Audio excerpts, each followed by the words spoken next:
Hello everyone, today's video is very interesting. इसमें आप सीखेंगे 5 best tips to improve your English. ये अगर आप इन टिप्स को गौर से सुनेंगे सो आपकी ये बहुत हेल्पफुल होगी आपकी बोलने में, इंग्लिश स्पेशली बोलने में। बोलना टफ़ लगता है, लेकिन अगर आप इन चीज़ों पे अमल करेंगे तो आप बहुत जल्द जो है बोलना शुरू कर देंगे। ये इसका मतलब ये नहीं कि आप 1-2 दिन में बोलना शुरू कर देंगे, लेकिन जितनी आप प्रैक्टिस करेंगे, फर्स्ट इज़ प्रैक्टिस, जितनी आप प्रैक्टिस करते जाएंगे, जितना ये it's up to you, it's depends on you के how much practice you do. Okay, so if आप प्रैक्टिस नहीं करते हैं तो ये डिफ़िकल्ट होता है। लेकिन अगर आप सेंटेंसेस सुनते हैं या सेंटेंसेस आप कहीं से पिक करते हैं और उसको फिर यूज़ करते हैं, अपनी डेली लाइफ में अप्लाई करते हैं, तो I think that will be very useful for you. तो सबसे पहले है learn as a child does, listen and repeat it, listening and speaking, reading and writing.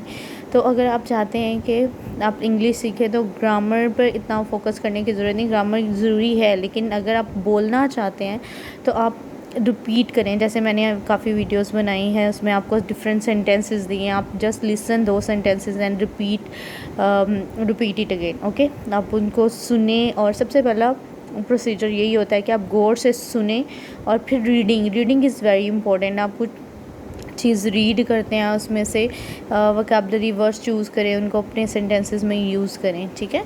और सेकंड है completely surround yourself with English. अब इसका मतलब ये नहीं है कि आप, इसका मतलब ये है कि अपने आप को टोटली इंग्लिश में इन करें, और लेकिन ये नहीं कि हमारे घरों में मोस्टली हमें कोई मिलता नहीं है कि साथ हमारे इंग्लिश बोले, लेकिन आप खुद, आप जो डेली काम कर रहे होते हैं, आप उनको इंग्लिश में अपने आप से बातें कर सकते हैं। या आप फॉर एग्ज़ाम्पल आप मूवीज़ शोज़ हैं जो इंग्लिश में देख सकते हैं, आप न्यूज़ इंग्लिश में सुन सकते हैं। फ़र्स्ट टाइम आपको समझ नहीं आ रही, लेकिन फिर भी आप सुनते जाएं, एक टाइम ऐसा आएगा कि आप अंडरस्टैंड करना शुरू करेंगे, क्योंकि ये लिसनिंग से ही स्टार्ट होता है।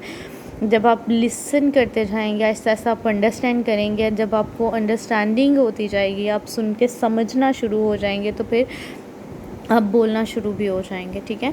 So think about all these things. Okay, find a partner come coach. Partner come coach means कि कोई ऐसा बंदा ढूंढे जो इंग्लिश जिसको आती है, लेकिन सम टाइम होता है कि हम अफोर्ड नहीं कर सकते। तो इसमें क्या होता है कि आप कोई भी एक ऐसा इंसान लें जो आपके साथ इंग्लिश बोल, जिसको आपको पता है कि आपका ये फ्रेंड है, आपके साथ इंग्लिश बोल सकता है और आपको वो करेक्ट कर सकता है। लेकिन वो बुक्स भी हो सकती हैं, वो कोई चैनल भी हो सकता है, कोई ऐसी चीज़ हो सकती है जहाँ से आप सीख कर अपनी ज़िंदगी में उसको अप्लाई करें। ज़रूरी नहीं है क्या कि आप कोई एकेडमी ज्वाइन करें या कहीं से आप कोई कोच ढूंढें, ठीक है। तो फोर्थ है focus on the learning chunks of the English language. Don't learn mayor words, learn collocations. जैसे कोलोकेशंस होते हैं, जैसे टेक केयर एक वर्ड है, उसके साथ उन्होंने टेक केयर ऑफ लगाया हुआ है। आपको पता है कि ये टेक केयर ऑफ से स्टार्ट होना, आप इसको इस अपने सेंटेंस में फिट करते हैं। She take care of me, she takes care of me, she takes care of her clothes. अब टेक केयर ऑफ जो है ये कोलोकेशन है। इसी तरह से बहुत सी कोलोकेशंस जो हैं आपको नेट पे अवेलेबल होती हैं। I will share collocations with you very soon. तो इस तरह चंक्स में अगर आप वर्ड्स खाली लेते हैं, जैसे टेक केयर आपको समझ नहीं आ रही, इसके साथ ऑफ आना है या टेक केयर फॉर मी आना है या क्या आना है, तो आप जब ऐसे कोलोकेशन देते हैं तो फिर आपको समझ आती है। Practice smartly to sound like a native language होती है आपकी, जो मदर टंग होती है, ठीक है। तो आप लर्न लोड्स ऑफ ईडियम्स होते हैं, जैसे ब्रेक अ लेग, मतलब मीनिंग उसके सेम नहीं होते। Best of luck, break a leg को अगर हम वर्ड टू वर्ड ट्रांसलेट करें तो उसका मतलब है टांग तोड़ दो, लेकिन वैसे इसका मतलब क्या है, बेस्ट ऑफ लक। तो जैसे हैं अंडर द वेदर, वैसे अगर वर्ड टू वर्ड ट्रांसलेट करें तो मौसम के नीचे, लेकिन इसका मतलब है नॉट फीलिंग वेल। सो इसका जुमला बनेगा I am under the weather today. इस तरह से बहुत से ईडियम्स जो हैं वो आपको मिलेंगे। ईडियम्स को जब आप अपने जुमलों में यूज़ करेंगे तो आप इनको डेली लाइफ में यूज़ कर सकते हैं, क्योंकि ईडियम्स बहुत ज़बरदस्त होते हैं जब आप इनको अपनी डेली लाइफ में यूज़ करते हैं। अब जैसे आप क्या कहते हैं, आप अच्छा फीलिंग करें तो आप कहते हैं I am under the weather today, ठीक है। तो इसी तरह से छोटे छोटे चंक्स आप अपने यूज़ कर सकते हैं। Practice learn fixed phrases. Fix sets of word, जैसे कि एक वर्ड है, आप कहते हो कि मैं ऐसा किया करता था, इसके लिए है I use to bite my nails, मैं अपने नेल्स को चबाया करता था। फिर है काश मैं आपसे मिल पाता, जिसमें काश आता है। I wish I could meet you. इसी तरह से आप कुछ भी इसके साथ ऐड कर सकते हैं, काश कि ऐसा हो जाता या काश ऐसा, तो वो उसका वर्ड स्टार्ट होगा आई विश आई कुड।